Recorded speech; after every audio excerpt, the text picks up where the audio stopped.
I got on here to do my walk, but then I looked at the amount of steps that I have, and I'm at 9,227.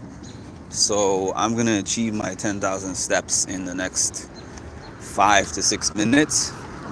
So I didn't even really have to do this walk and step because I started doing this as a way to get in my steps without having to think about how long I have to walk to get those steps.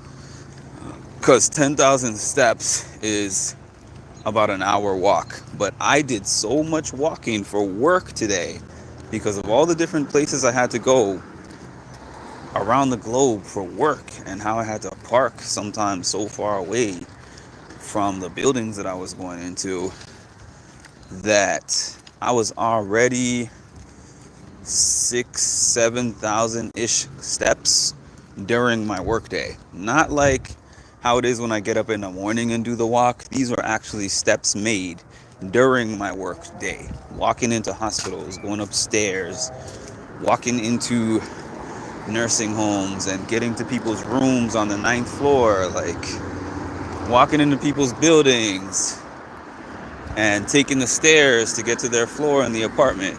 All my steps came from that. So yeah, I'm gonna be at 10,000 in like the next 2 to 3 minutes. So I don't need this for that, but I want an abundance of steps, okay? Because I said this on my other page. The steps that I have been making over the last year since losing my dad have not been intentional steps.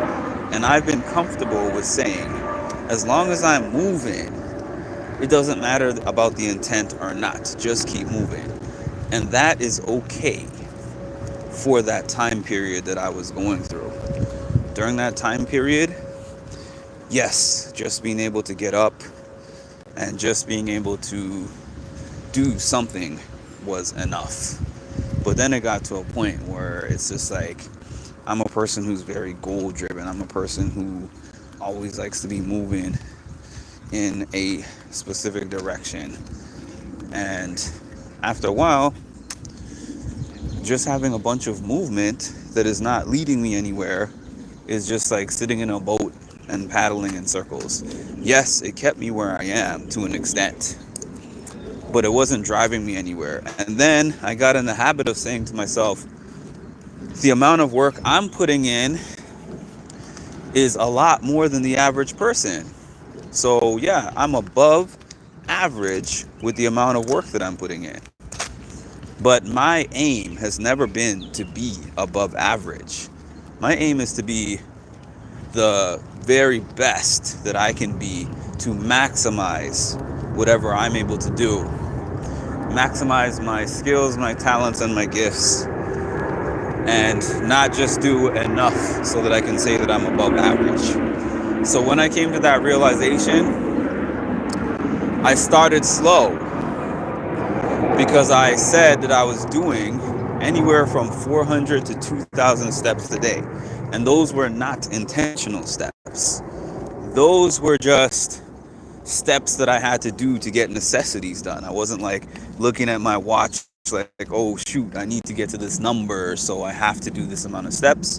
It's like I got to go to the bathroom, I got to go to the car, I got to go to the kitchen. Those kind of steps.